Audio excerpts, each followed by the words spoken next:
ਕਾਂਗਰਸ ਦੀ ਪਿਛਲੀ ਸਰਕਾਰ ਨੇ ਲਾਰਾ ਲਾਇਆ ਸੀ ਕਿਸਾਨਾਂ ਨੂੰ ਵੀ ਅਸੀਂ ਤੁਹਾਡਾ ਕਰਜ਼ਾ ਪੂਰੀ ਤਰ੍ਹਾਂ ਮਾਫ ਕਰਾਂਗੇ। ਕਿਸਾਨਾਂ ਦਾ ਕਰਜ਼ਾ ਤੇ ਮਾਫ ਕੀ ਹੋਣਾ ਸੀ, ਕਿਸਾਨੀ ਜਿਹੜੀ ਆ ਹੋਰ ਬਦਤਰ ਹਾਲਾਤਾਂ ਚ ਚਲੀ ਗਈ। ਕੁਝ ਆਫੀਸਰ ਸਾਹਿਬਾਨ ਜਿਹੜੇ ਆ ਨਾ ਸਾਡੇ, ਉਹਨਾਂ ਦੇ ਆਕਾ ਹੋਰ ਹੈ, ਉਹਨਾਂ ਦੇ ਇਸ਼ਾਰਿਆਂ ਤੇ ਨੱਚਦੇ ਆ। ਜਿਹੜੇ ਲੋਕਾਂ ਦੀ ਪੂਰੀ ਰਾਜਨੀਤਿਕ ਭਵਿੱਖ ਦਿੱਲੀ ਤੋਂ ਤੈਅ ਹੁੰਦਾ ਆ, ਉਹਨਾਂ ਨੂੰ ਸਾਡੇ ਤੇ ਸਵਾਲ ਉਠਾਉਣ ਦਾ ਕੋਈ ਮੋਰਲ ਰਾਈਟ ਨਹੀਂ ਹੈ। ਸਾਡੇ ਨਾਲ ਇਸ ਵੇਲੇ ਗੱਲ ਕਰਨ ਦੇ ਲਈ ਮਨਵਿੰਦਰ ਕੰਗ ਜੀ ਮੌਜੂਦ ਨੇ। ਉਹਨਾਂ ਨਾਲ ਗੱਲ ਕਰਦੇ ਨੇ ਕਿ ਪੂਰੇ ਮਸਲੇ ਨੂੰ ਲੈ ਕੇ ਜਿਹੜੇ ਕਿਸਾਨਾਂ ਦੇ ਉੱਪਰ FIR ਦੀ ਜਿਹੜੀ ਗੱਲ ਕੀਤੀ ਜਾ ਰਹੀ ਹੈ, ਪੂਰਾ ਮਾਮਲਾ ਕੀ ਹੈ, ਜਿਸ ਨੂੰ ਲੈ ਕੇ ਅੱਜ ਉਹਨਾਂ ਨੇ ਇੱਕ ਸਪੈਸ਼ਲ ਪ੍ਰੈਸ ਕਾਨਫਰੰਸ ਕਰਕੇ ਕਲੈਰੀਫਿਕੇਸ਼ਨ ਦਿੱਤੀਆਂ ਹੈ ਕਿ ਇਹ ਨੋਟਿਸ ਜਾਰੀ ਕੀਤਾ ਗਿਆ ਜਿਸ ਦੇ ਖਿਲਾਫ ਹੁਣ ਮਾਨ ਸਰਕਾਰ ਕਾਰਵਾਈ ਕਰੇਗੀ। ਪੂਰਾ ਮਾਮਲਾ ਕੀ ਹੈ? ਦੇਖੋ, ਪੂਰਾ ਮਾਮਲਾ ਇਹ ਆ ਵੀ ਕਾਂਗਰਸ ਦੀ ਪਿਛਲੀ ਸਰਕਾਰ ਨੇ ਲਾਰਾ ਲਾਇਆ ਸੀ ਕਿਸਾਨਾਂ ਨੂੰ ਵੀ ਅਸੀਂ ਤੁਹਾਡਾ ਕਰਜ਼ਾ ਪੂਰੀ ਤਰ੍ਹਾਂ ਮਾਫ ਕਰਾਂਗੇ। ਹੋਇਆ ਉਹਦੇ ਵਿਪਰੀਤ ਪੂਰੀ ਤਰ੍ਹਾਂ। ਕਿਸਾਨਾਂ ਦਾ ਕਰਜ਼ਾ ਤੇ ਮਾਫ ਕੀ ਹੋਣਾ ਸੀ, ਕਿਸਾਨੀ ਜਿਹੜੀ ਆ ਹੋਰ ਬਦਤਰ ਹਾਲਾਤਾਂ ਚਲੇਗੀ। ਉਹਨਾਂ ਦੇ ਝੂਠੇ ਲਾਰਿਆਂ 'ਚ ਆ ਕੇ ਜਿਹੜੀ ਗ੍ਰਾਮੀਣ ਵਿਕਾਸ ਬੈਂਕ ਦੇ ਕੁਝ ਕਲਾਇੰਟ ਸੀ ਕਿਸਾਨ, ਉਹਨਾਂ ਦੇ ਖਿਲਾਫ ਜਾਂਦੇ ਜਾਂਦੇ ਚੰਨੀ ਸਰਕਾਰ ਕੁਝ ਸਮਨ ਜਾਰੀ ਕਰ ਗਏ, ਅਰੈਸਟ ਵਾਰੰਟ ਜਾਰੀ ਕਰ ਗਏ, ਜਿਨ੍ਹਾਂ ਨੂੰ ਲੈ ਕੇ ਪਿਛਲੇ ਦਿਨਾਂ 'ਚ ਕਈ ਕਿਸਾਨਾਂ ਦੇ ਘਰ ਜਿਹੜਾ ਆ ਉਹ ਕੰਸਰਨ ਬੈਂਕ ਦੇ ਜਿਹੜੇ ਅਫੀਸ਼ੀਅਲਸ ਹੈ ਉਹ ਪਹੁੰਚ ਗਏ। ਸੋ ਇਹ ਮੁੱਦਾ ਜਿਹੜਾ ਬਣ ਗਿਆ। ਤੋ ਜਿਸ ਤਰ੍ਹਾਂ ਹੀ ਇਹ ਸਾਰਾ ਇਸ਼ੂ ਮਾਨ ਸਾਹਿਬ ਦੀ ਸਰਕਾਰ ਦੇ ਧਿਆਨ 'ਚ ਆਇਆ, ਇਮੀਡੀਏਟਲੀ ਅਸੀਂ ਜਿਹੜੀ ਹੈ ਕਿਸਾਨਾਂ ਦੀ ਅਰੈਸਟ ਔਰ ਉਹ 'ਤੇ ਕੁਰਕੀ ਰੋਕ ਲਾਤੀ ਆ।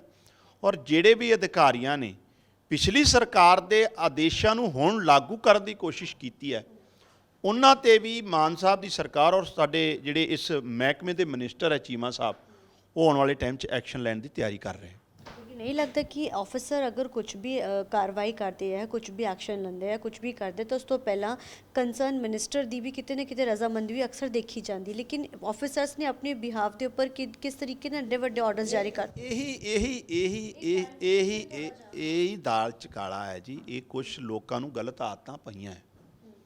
कुछ ऑफिसर साहिबान जिहड़े आ ना साडे, उन्हां दे आका होर है, उन्हां दे इशारियां ते नੱਚਦੇ ਆ।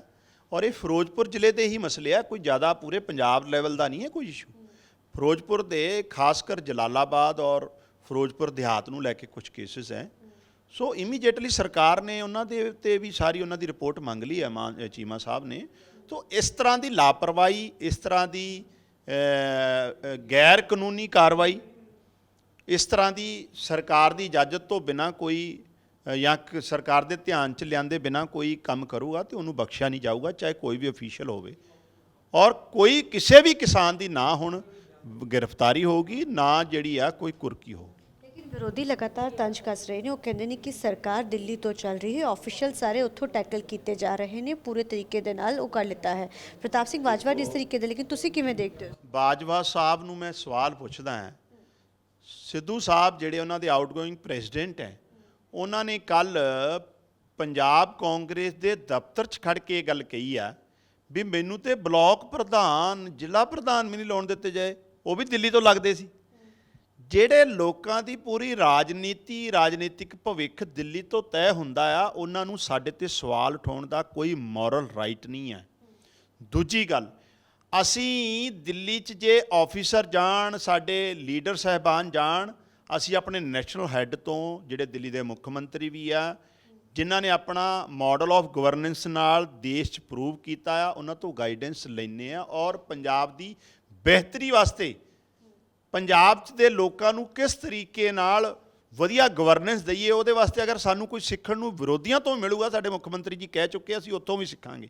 ਸੋ ਕੇਜਰੀਵਾਲ ਸਾਹਿਬ ਤੇ ਸਾਡੇ ਨੈਸ਼ਨਲ ਹੈੱਡ ਹੈ ਔਰ ਉਹਨਾਂ ਨੇ ਤੇ ਆਪਣੇ ਆਪ ਨੂੰ ਪ੍ਰੂਵ ਕੀਤਾ ਹੈ ਜਨਤਾ ਦੀ ਕਚਹਿਰੀ। ਅਸੀਂ ਕੋਈ ਰਾਹੁਲ ਗਾਂਧੀ ਹੋਣਾ ਵਾਂਗੂ ਕੋਈ ਮਨਿਸਟਰੀਆਂ ਫਿਕਸ ਕਰਨ ਜਾਂ ਇਹਨੂੰ ਲਾਉਣਾ, ਇਹਨੂੰ ਬਣਾਉਣ ਨਹੀਂ ਜਾਂਦੇ। ਸੋ ਇਹ ਤੇ ਆਪਣੇ ਆਪ 'ਚ ਹੀ ਬਾਜਵਾ ਸਾਹਿਬ ਨੂੰ ਆਤਮ ਪੜਚੋਲ ਕਰਨ ਦੀ ਲੋੜ ਹੈ ਵੀ ਜਿਹੜਾ ਸਿੱਧੂ ਸਾਹਿਬ ਨੇ ਕਿਹਾ ਵੀ ਬਲਾਕ ਪ੍ਰਧਾਨ ਵੀ ਦਿੱਲੀ ਤੋਂ ਲੱਗਦੇ ਆ, ਤੇ ਉਹਨਾਂ ਨੂੰ ਸਾਡੇ ਤੇ ਕਿਸ ਹੈਸੀਅਤ ਨਾਲ ਸਵਾਲ ਉਠਾਉਣ ਦਾ ਅਧਿਕਾਰ ਹੈ। ਇੱਕ ਨੋਟੀਫਿਕੇਸ਼ਨ ਜਾਰੀ ਕੀਤਾ ਗਿਆ ਕੰਗ ਜੀ, ਜਿਸ ਤਰੀਕੇ ਦੇ ਨਾਲ ਜਿਸ ਨੂੰ ਜੁਗਾੜੂ ਵਰਡ ਯੂਜ਼ ਕੀਤਾ ਜਾਂਦਾ ਹੈ ਕਿ ਜਿਹੜੇ ਮੋਟਰਸਾਈਕਲ ਉਸ ਤੋਂ ਲੈ ਕੇ ਵੀ ਜ਼ਰੂਰ ਵਿਰੋਧ ਹੋ ਰਿਹਾ, ਉਸ ਨੂੰ ਥੋੜਾ ਕਲੈਰੀਫਿਕੇਸ਼ਨ ਵੀ ਲੋਕ ਸਮਝਣਾ ਚਾਹਣਗੇ। ਦੇਖੋ, ਇਹਦੇ ਤੇ ਆਨਰੇਬਲ ਸੁਪਰੀਮ ਕੋਰਟ ਦੀਆਂ ਕੁਝ ਗਾਈਡਲਾਈਨਸ ਆਈਆਂ।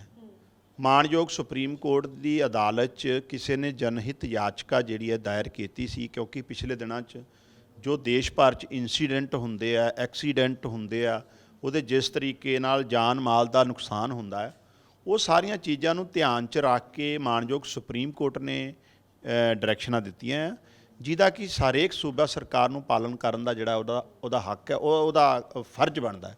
ਯਾਨੀ ਕਿ ਸੁਪਰੀਮ ਕੋਰਟ ਦੇ ਆਰਡਰਸ ਹੈ, ਲੇਕਿਨ ਨੋਟੀਫਿਕੇਸ਼ਨ ਤੁਸੀਂ ਪੰਜਾਬ ਦੇ ਵਿੱਚ ਜਾਰੀ ਸੁਭਾਵਿਕ ਹੈ, ਜਦੋਂ ਆਨਰੇਬਲ ਸੁਪਰੀਮ ਕੋਰਟ ਵੱਲੋਂ ਕੋਈ ਡਾਇਰੈਕਸ਼ਨ ਜਾਰੀ ਹੁੰਦੀ ਆ ਤੇ ਸਟੇਟ ਸੂਬੇ ਸਰਕਾਰ ਉਹਨੂੰ ਮੰਨਣ ਲਈ ਜਿਹੜਾ ਆ ਉਹ ਜ਼ਿੰਮੇਵਾਰ ਹੈ। ਲੇਕਿਨ ਇਸ ਨੂੰ ਲੈ ਕੇ ਕਈ ਲੋਕਾਂ ਦੇ ਰੋਜ਼ਗਾਰ ਦੇ ਉੱਪਰ ਫਰਕ ਪਏਗਾ ਕਿ ਇਸ ਦਾ ਕੋਈ ਵੇ ਆਊਟ ਵੀ ਕੱਢਿਆ ਜਾਏਗਾ? ਨਹੀਂ, ਡੈਫੀਨੇਟਲੀ। ਦੇਖੋ, ਇੱਕ ਗੱਲ ਬੜੀ ਸਪਸ਼ਟ ਹੈ, ਮਾਨ ਸਾਹਿਬ ਦੀ ਸਰਕਾਰ ਆਮ ਸਧਾਰਨ ਲੋਕ ਜਿਹੜੇ ਮਿਹਨਤ ਨਾਲ, ਮਜ਼ਦੂਰੀ ਨਾਲ ਆਪਣੀ ਜ਼ਿੰਦਗੀ ਆਪਣੀ ਯਾਪਨ ਕਰਦੇ, ਆਪਣੇ ਬੱਚਿਆਂ ਨੂੰ ਪਾਲਦੇ, ਉਹਨਾਂ ਵਾਸਤੇ, ਉਹਨਾਂ ਦੀ ਬਿਹਤਰੀ ਵਾਸਤੇ ਹੀ ਕੰਮ ਕਰ ਰਹੀ ਹੈ। ਚਾਹੇ 600 ਯੂਨਿਟ ਵਾਲੀ ਬਿਜਲੀ ਦਾ ਵੀ ਫੈਸਲਾ ਆਇਆ ਹੁਣ, ਹਾਲਾਂਕਿ ਜਿਹੜੇ ਅਮੀਰ ਰੀਜਾ ਦੇ ਔਰ 'ਤੇ ਵੀ ਸਵਾਲ ਉਠਾ ਰਹੇ, ਪਰ ਉਹ ਫੈਸਲਾ ਉਹਨਾਂ ਵਾਸਤੇ ਨਹੀਂ ਹੈ, ਉਹ ਸਧਾਰਨ ਲੋਕਾਂ ਲਈ ਹੈ, ਗਰੀਬ ਲੋਕਾਂ ਲਈ ਹੈ। ਸੋ ਮਾਨ ਸਾਹਿਬ ਦੀ ਸਰਕਾਰ ਕੋਸ਼ਿਸ਼ ਕਰੀ, ਜਿਹੜਾ ਅੱਜ ਮੋਟਰ ਵਾਹੀਕਲ ਐਕਟ ਦੇ ਅੰਡਰ ਜਿਹੜਾ ਫੈਸਲਾ ਲਿਆ ਹੈ ਮਾਨ ਸਾਹਿਬ ਦੀ ਸਰਕਾਰ ਨੇ, ਉਹ ਵੀ ਛੋਟੇ ਜਿਹੜੇ ਕਲਾਸ, ਲੋਅਰ ਮਿਡਲ ਕਲਾਸ ਹੈ, ਉਹਨਾਂ ਨੂੰ ਧਿਆਨ 'ਚ ਰੱਖ ਕੇ ਐਗਜ਼ੈਂਪਸ਼ਨ ਦਿੱਤੀ ਹੈ ਟੈਕਸ ਤੋਂ। ਧੰਨਵਾਦ। ਸੋ ਕਲੈਰੀਫਿਕੇਸ਼ਨ ਜ਼ਰੂਰ ਦਿੱਤੀ ਗਈ ਹੈ ਕਿ ਸੁਪਰੀਮ ਕੋਰਟ ਦਾ ਆਰਡਰ ਸੀ ਜਿਸ ਨੂੰ ਜਾਰੀ ਕੀਤਾ ਗਿਆ ਹੈ। ਕੈਮਰਾਮੈਨ ਦੀਪ ਦੇ ਨਾਲ ਅਮਨਪ੍ਰੀਤ ਕੌਰ, ਰੋਜ਼ਾਨਾ ਸਪੋਕਸਮੈਨ, ਚੰਡੀਗੜ੍ਹ।